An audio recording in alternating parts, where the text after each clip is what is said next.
मी प्रियांका शेळके. आज मी इथे बाजार समिती जुन्नरची संचालक म्हणून आलेली नाही, तर प्रत्येक सर्वसामान्य कुटुंबाची महिला जी फुकट आणि मोकळा श्वास कुटुंबासहित त्यांच्या जीवावर घेते त्या आदिवासी समाजासाठी मी आधी आलेली आहे. मी आज त्या पिढीचं नेतृत्व करते ज्या पिढीने 2021 मध्ये कोरोना आला त्यावेळेला हा वातावरणामध्ये फुकट असलेला ऑक्सिजन देखील विकत घेतला.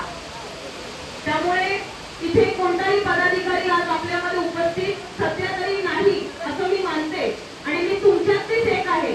खरं तर मगाशी सांगण्यात आलं की फक्त आदिवासी बांधवांनी बोला, परंतु मी काही आज या मावळामध्ये येत नाही. आम्ही दर यात्रेला इकडचे अनेक सरपंच आहेत, अनेक सदस्य आहेत, अनेक आमचा मित्र परिवार आहे. दर यात्रेला मटणाची आठवण आमची काढतो, मटणासाठी आम्ही येतो, बरोबर आहे ना. परंतु मी तुम्हाला सांगते या समाजाच्या प्रत्येक सुखदुःखामध्ये मग आमच्या जवळच्या मंडळींची लग्न असतील, जवळच्या व्यक्तीचं जाणं असेल आणि मग यात्रा असतील, मला वाटतं की आमची बांधिलकी आहे, हा समाज आमचा आहे. आज तशी सतत परिस्थिती आपल्या खालच्या भागामध्ये मला वाटतं तीच परिस्थिती, त्याच पद्धतीचं राहणीमान आमच्या वरच्या भागामध्ये. एका आईची तशी 2 लेकरं सारखी असावी. मला वाटतं तालुक्याचा पूर्व भाग आणि पश्चिम भाग हा देखील भौगोलिकदृष्ट्या जरी सारखा नसेल तरी राहणीमानाने सारखा व्हावा, जीवनमानाने सारखा व्हावा, ही आमची प्रमुख भूमिका आहे. बघा, मी तुम्हाला काही टेक्निकल मुद्दे या आधी बरीच चर्चा झाली. मी तुम्हाला सांगते, माळशेज घाट कोरंडे प्रकल्पावर बोलण्याआधी मी तुम्हाला 4च दिवसापूर्वीची घटना सांगते. आम्ही तुम्हाला सगळ्यांना माहिती आहे, कार्यक्रमाच्या निमित्ताने मी रात्री अपरात्री बाहेर असते. मी आमच्या नारायणगावला शनिवारचा बाजार माहिती आहे का?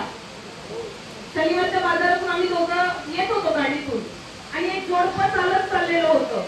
मग आता रात्रीची वेळ होती, जवळजवळ पावलं चालत होती, हातात पिशवी होती. मग आम्ही त्यांना म्हटलं, कुठे चालले ताई? तर एक महिला होती आणि एक पुरुष होता. तर ते म्हणाले की आम्ही जुन्नरला चाललोय. तर म्हटलं जुन्नरला चालत का चालले? तर म्हटले बऱ्याच वेळ स्टँडवर होतो पण गाडी मिळाली नाही आणि जुन्नर स्टँडवर मला पोहोचायचंय कारण मला पहाटेची म्हणजे गाडी आहे माझ्या गावाला जायला. मग मी म्हटलं आता हे जुन्नरला चालत जाणार कधी? असंच पावसाचं वातावरण होतं. मग मी धनगरवाडीला माझ्या घरी चाललेले होते. मी त्यांना मला भूक लागली होती, त्यांना म्हटलं तुम्ही जेवलात का? बघा, आपला आदिवासी समाज किती भोळा बाबडा आणि लाजाळू आहे. मला आधी काही उत्तर देईना. म्हटलं ताई तुम्ही काय खाल्लंय? तर म्हटले बोलता केलं मी त्यांना थोडं. म्हणजे 7 वाजता मी 2 वडापाव खाल्ले. वाजले किती होते? रात्री 12:30. 7 वाजता 2 वडापाववरती होते. मग आम्ही घरी आलो, ते जोडी आमची जोडी, आम्ही चौघांनी जेवण केलं आणि मग त्यांना जिथे जायचं होतं त्यांच्या घरी, तिथे मी त्यांना जाऊन सोडलं. आता मला याच्यातून सांगायचं काय आहे, ही वेळ आलीच का? मुळात मी त्यांची थोडीशी पार्श्वभूमी विचारली की आई वडिलांनी वृद्ध आहे, वडिलांची तब्येत ठीक नसल्यामुळे घरून फोन आला भावाचा, चुलत भावाचा, की बाबा यांची दादांची तब्येत बरी नाही, बघायला या.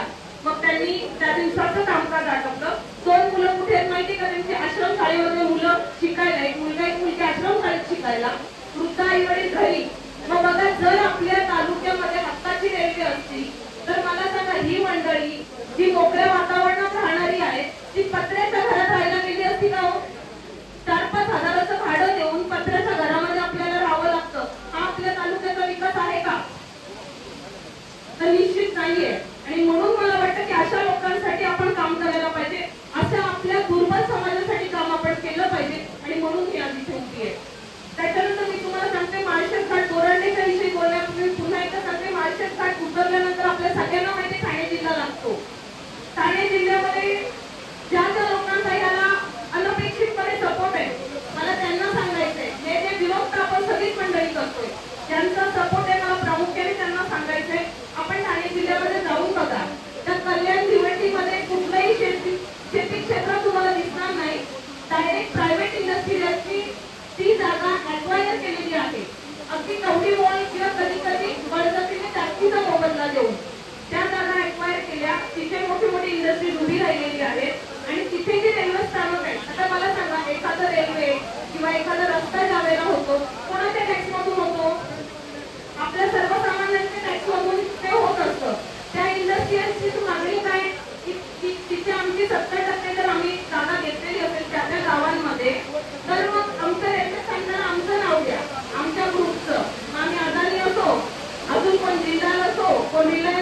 विकास आहे तो पुसण्याचा हा प्रयत्न नाही का?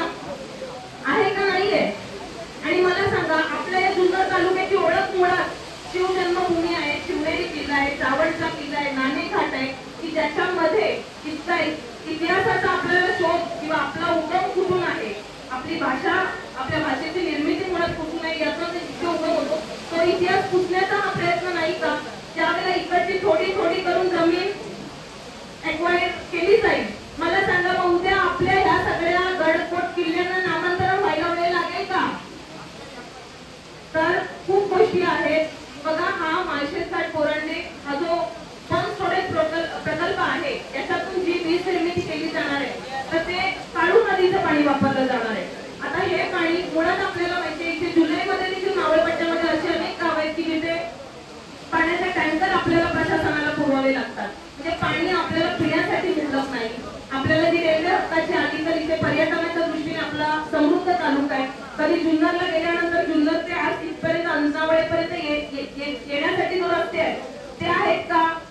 पर्यटक बघता का? पर्यटनाला चालना देण्याच्या दृष्टीने इथे विकास होणं गरजेचं आहे. कोणत्याही वैयक्तिक प्रोजेक्टसाठी मला वाटतं एवढा विचार जर तत्परतेने होत असेल तर त्याच शासनाने इकडच्या लोकांचं जीवनमान उंचवण्यासाठी देखील प्रयत्न केला पाहिजे.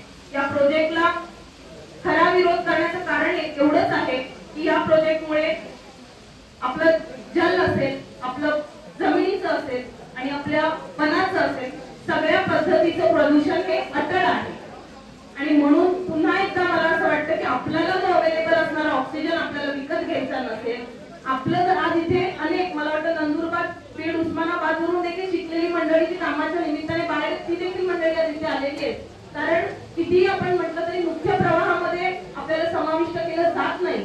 आणि जर आपल्या हक्काचा अधिवास जर कोणी आपल्यापासून हिरावून घेतला जात असेल तर मला वाटतं याचा विरोध फक्त आदिवासी समाजाने नाही तर प्रत्येक समाजाने, ज्या समाजाचं मला वाटतं मुळात साधन किंवा ज्यांच्यामुळे सुरक्षितता आपल्याला आहे त्या समाजाला मी मनापासून त्या आपल्या सर्व म्हणजे सीमाताई अगरवाल आहेत, आमच्या चैतन्यताई केंद्रे आहेत, खरं तर या सर्वच म्हणजे सर्वसामान्य महिलेचं एक प्रतिनिधित्व म्हणून तालुक्यातल्या तमाम कष्टकरी माता भगिनींच्या वतीने मी या सह्याद्री वाचवा अडाणी हटवा या मोहिमेमध्ये सहभागी आहे. या प्रकल्पाला विरोध आहे आणि जिथे जिथे आमची आवश्यकता असेल तिथे तिथे हा लढा प्रसार करण्यासाठी आम्ही आपल्या सोबत आहोत एवढंच या निमित्ताने सांगते. जय हिंद, जय महाराष्ट्र, जय भीम, जय आदिवासी.